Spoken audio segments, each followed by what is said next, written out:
So excited na ba kayo mga kagandang buhay na malaman yung recovery nung siyam na baka na nabili natin sa isang subscriber natin sa abroad? Mga kagandang buhay, balikbayan po siya na may pinapaalagaan siya sa isang farmer na baka sa Laguna na siyam mga baka. So ano ang recovery nun? Panalo ba o talo?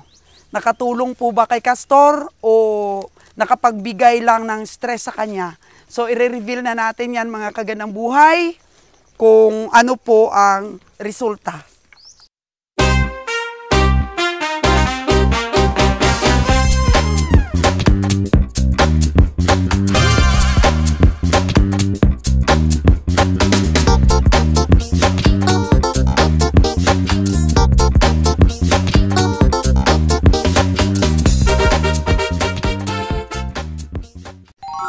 Dito na po ako sa taas. Kasama natin yung malaki nating truck. Mga kagandang buhay. So, alam nyo ba, sabi ni Kabeng Roger, napaka-bless natin. Kasi, di ba alam ninyo, after ng election o before ng election, pumunta ako ng Negros. Tapos yun nga, nakita naman ninyo sa ating mga vlogs na kunting-kunti talaga yung nabili nating baka. Gawa ng hindi nagparada halos yung mga farmer natin. Biniro ko pa nga mga kagandang buhay. Siguro yung mga farmers natin maraming natanggap na pang merienda galing sa mga politiko. Yun po ang biro ko. Kasi hindi sila nagparada ng kanilang mga hayop. So umuwi po ako mga kagandang buhay. Iilan pa lang yung baka na nabili nila Kabeng Roger at ni Lilan at saka po ni Kabeng Winnie sa trip na ito. So kaya nga na-video natin yung 5 baka na 140,000 ng farmer. So may tumawag po na isang balikbayan kay Kabeng Roger. Sabi papasipat daw yung baka niya. Hindi naman nagkaroon ng interest si Kabeng Roger, hindi niya masyadong binibigyan ng pansin, pero tinawagan po siya ng subscriber kasi nga gustong-gusto niya talaga na yung team natin yung makabili ng baka niya. So sabi ni Kabeng Roger, sige si Kabeng Lilan na lang yung aking ipapasipat.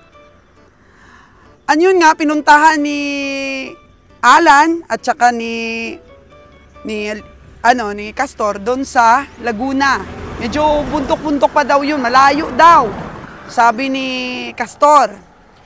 So, ang presyo daw ng balikbayan nun, or siyempre, yung mga tagapag-alaga niya doon, 590,000. So, tiningnan ni Castor, nagkasundo sila sa 520,000 mga kagandang buhay. So, sabi ni Kabeng Roger, sigurado ka na ba niyan?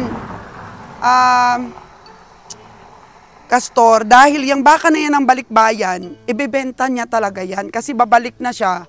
Within 5 days, babalik na siya patungong abroad. Sabi naman po ni Castor, malalaki naman po, boss, ang baka. So, sige, sabi niya ni Kabeng Roger, kasi ikaw naman ang nakakita ng baka, kung sa palagay mo, ay pwede na yung 520, edi okay. Pero kung alanganin ka, wag mo na lang bilhin, wag nating pilitin. Kung alanganin ka, tawaran mo ng mas mababa pa, kasi ibebenta talaga yan ng balikbayan para malayo ka sa pagkalugi at alam mo Castor, makatulong talaga yan. Baka ito na ang grasya na hinihintay natin dahil manganganak yung asawa mo, baka ito ang isa na makatulong sa'yo sa pangangailangan sa pera. So sabi ni Kabeng Roger, total, hindi naman tayo nag-expenses na malaki dyan at ikaw naman naghirap dyan, di ikaw ang makinabang niyan, Castor. So, napagkasunduan, dahil malayo nga, bundok pa, magbabayad kami sa truck at sa driver ni Sir Manny ng 1,000 per head. So, sa siyam yun, di 129,000. Una pong kinatay yung, yung 4. So habang nagkukwento tayo, pupunta na po tayo dito sa sa truck natin, sa sa Hilux natin kasi pauwi na tayo mga kagandang buhay. So yun nga, 4 na baka mga kaganabuhay yung unang kinatay. At siyempre mga kaganambuhay, doon na pagtanto ni Castor na tumimbang po ng magaan ang mga baka. Yung 4 na yun na kinatay. Dito na tayo kasi medyo malamig-lamig dito mga kaganabuhay. Dito natin pagpatuloy yung kwentuhan natin. So nagulat po si Castor mga kaganambuhay doon sa recovery sa 4 na baka. Ang sabi niya kay Kabieng Roger, malaki daw ang katawan. Pero nung kinatay niya, magaan ang timbang. Oh no! Nako! So, bakit kaya magaan ang timbang? Ang calculation po ni Kabieng Roger mga kaganambuhay, yung baka na yun nakabilad sa init. Walang silong. So hindi nila pinapasilong. Mainitan yung baka, maulanan, nandun lang siya sa labas. That's why po na magaan ang timbang, tapos hindi rin po pinapainom ng feeds. Unlike po sa mga baka na galing sa Negros, may mga kural po ito sila. At saka yung mga taga Negros, kahit once a day, pinapahigop ng feeds ang mga baka. So kinabahan na po kaagad si Castor doon sa recovery ng 4 na baka mga kaganambuhay. May natira pa daw na isang baka na malaki sa 5 na natira. Natitimbang daw, in-estimate ni Kabieng Castor ng 300 plus sa karkas. Di kinatay na yung 5, yung 300 plus na estimate niya, tumimbang lang po ng 280. Tapos yung iba, tumimbang lang ng 126 kilos, sobrang baba ng timbang ng mga baka.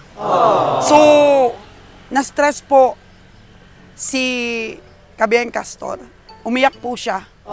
Kasi nalugi po tayo ng 50 mil doon sa 9 na baka. Ito po mga kaganambuhay ay kwentong totoo para malaman nyo po na risky po talaga ang buy and sell for slaughter. Kasi nga, in-estimate ng mataas ni Castor, yung mga baka na siyam, tumimbang po ng magaan. Kaya nga po ang liso natin na nakuha doon, may nagsabi po na mga komprador din, kagaya na Sir Jimmer, na dati bumibili din po sila ng mga baka na nakabilad lang sa labas. Hindi na daw sila umulit dahil nga mga kaganamay, magaan talaga sa timbang. Diba pagka mga summertime dito, mainit masyado ang panahon dito sa Negros, gumagaan din po ang timbang ng mga baka. Yan po ang struggle ng biyahe namin. Ito kasing summer na to, parang maaga pa medyo may rain shower. So hindi talaga totally na namatay yung mga damo. Green, tingnan nyo, green ang mga damo dito. Kasi every night, umuulan, nagre-rain shower po siya kahit dito sa Aklan or sa Negros. So hindi talaga nagkaroon ng summertime ngayong taon na tong 2025.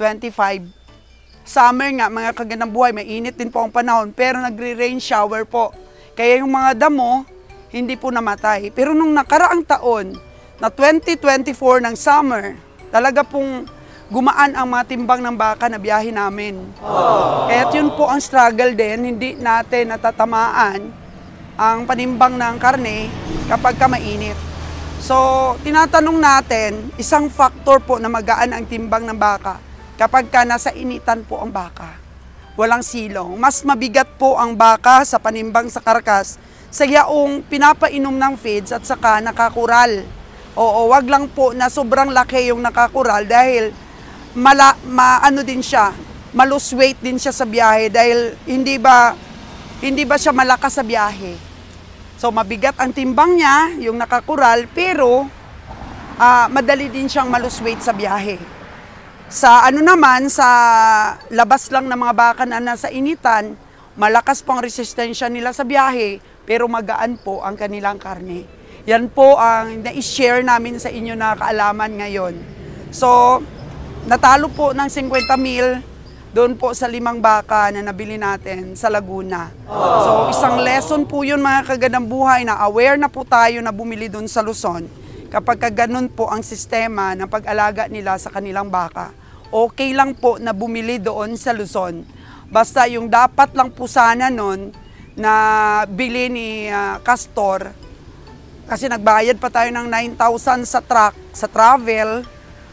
So, magkano po ba dapat mga kagandang buhay ang bili ni Castor sa 9 na baka na nabili niya sa Balikbayan? Ang bili niya kasi ni Castor noon is 520,000. So, nagre-range po yun mga kagandang buhay ng pati yung pamasahe na tig 1,000, nagre-range po yun ng 60,000 isa. 57,000 plus pamasahe. Yun po ang range nun. Kasi nga may malaki naman daw. Pero hindi umabot sa estimate ni Castor. So magkano dapat ang bili ni Castor doon? So kung nalugi tayo ng 50 mil mga kagandang buhay, dapat siguro ang bili ni Kabiheng Castor doon, 450,000 lang. Kasi dapat makapamasahe, and then kahit may tig 2,000 tayong ginansya na malinis doon sa isang baka. So dapat 450,000 minus 70,000 yung 520,000 na bili ni Castor. Oo. So para worth it naman po mga kagandang buhay yung pagod, kasi mapagod naman talaga mag-prepare doon sa mga baka na ipapakatay. Pupuyat ka pa po sa pagbantay doon sa katayan at mapupuyat ka rin mga kagandang buhay sa pagbantay doon sa kiluhan. So, worth it na may 2,000 po sanang linis si Castor, mga kagandang buhay na para po talaga sana sa kanya, pero na-depress at na-stress po si Castor mga kagandang buhay. Sino ba naman ang may gusto na matalo ang amo? Gaano po ba kasakit yon na inasahan ka ng amo mo, pagkatapos po lugi pala ang iyong estimate? So, nahihiya ka sa amo mo, at the same time, naiiyak ka sa pagod mo at naiiyak ka rin sa, syempre, sa lugi ng both side. Ikaw, siya, si Castor at saka kami. Yun po mga kagandang buhay, napakalungkot. At syempre, alam naman namin ng mga amo na hindi naman ginusto ni Castor yun na mangyari yun. So, sabi lang ni Kabeng Roger, inaasahan ko ang sipat mo kasi nga ikaw na nakaka-estimate dyan dahil ikaw nagpapainom at ikaw lagi ang nakakaalam ng mga recovery. So ikaw dapat yung pinakamatalino sa lahat. Pero sabi naman ni Castor, malalaki talaga boss ang baka. Sure talaga po na ang sipat ko ay nasa katawan ng baka. Pero yung hindi ko lang talaga na-estimate is yung gaan. Magaan pala siya. So grabe po mga kagandang buhay ang talo na 50 mil. Napakasakit po yun sa bulsa. Imbis po na bumawi dahil po na-delay kami ng isang truck. Dapat kasi nakabiyahe kami after election ng isang truck tapos biyahe na naman namin ngayon. So nakaskip po kami ng isang biyahe gawa ng wala tayong mabili after election. So lugi na tayo ng isang biyahe sa buwan ng Mayo, mga kagandang buhay. Lugi na tayo doon, and then nalugi pa tayo doon sa 9 na baka na nabili natin sa Balikbayan. O ganun talaga mga kagandang buhay ang negosyo. So, syempre, yun nga, responsible tayo sa outcome na ma-resulta natin sa katay. Kaya kung hindi ka talaga matapang dito, mga kagandang buhay, tinuturuan din namin ang mga tao namin na matuto. Kailangan din na alam nila kung paano mag-risk. Mga kagandang buhay, tinuturuan natin sila para gaganda at gaganda pa yung mga performance nila. Kasi habang nagtatrabaho sila sa atin, mga kagandang buhay, mababawi nila yon. Mababawi namin ang mga lugi namin. Pero yung natuto, yung may natutunan kami sa mga paglulugi namin, treasure na namin. Yun ang ginansya namin mga kagandang buhay. The next time around na magsipat si Castor, imbis na panghinaan ng loob doon sa nalugi niya at doon sa pagkakamali niya, I'm sure mga kagandang buhay na mas lalo siyang tatapang dahil nandito pa rin kami nagpapalakas ng loob sa mga tao natin at patuloy na naniniwala sa kanilang kakayahan na kaya nilang matuto at mag-improve mga kagandang buhay. So tulungan lang sa negosyo, hulugan ng balikat at nandito lang kami sa tabi nila at patuloy na nagtitiwala sa kanila mga kagandang buhay. Sana kayo rin dito po sa mga vlogs ni Sol's Gandang Buhay may matutunan at hindi lang sa pamimili ng baka pero kung paano po mag-manage ng tao. Yan po ang pinaka mahirap na naranasan namin dito sa negosyo na to. So basta yung mga tao natin, nakita nating pure heart, nakita natin na may malasakit dito sa negosyo na to at makatarungan ang mga nangyari, makatarungan yung pag-handle nila. So mga kagandang buhay, nagkamali man po si Castor, ay nagtitiwala pa rin po sa kanya ang team dahil sa pagkakamali. May natutunan tayo mga kagandang buhay. Next time around, mas gagalingan pa ni Castor. So, umaasa pa rin tayo sa honesty po ni Castor mga kagandang buhay at sa kanyang muling pagbangon sa kanyang pagkalugi at pagkalugi ng team. So mga kagandang buhay, siguro, kukunti na lang yung mga vlogs natin dahil pupunta muna yung inyong kagandang buhay sa Baguio. Kasama po yung ating mga empleyado. Magliwaliw muna po kami doon.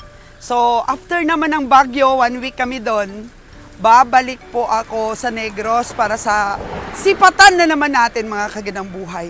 Sana, mga kagandang buhay, huwag nyo akong iwan.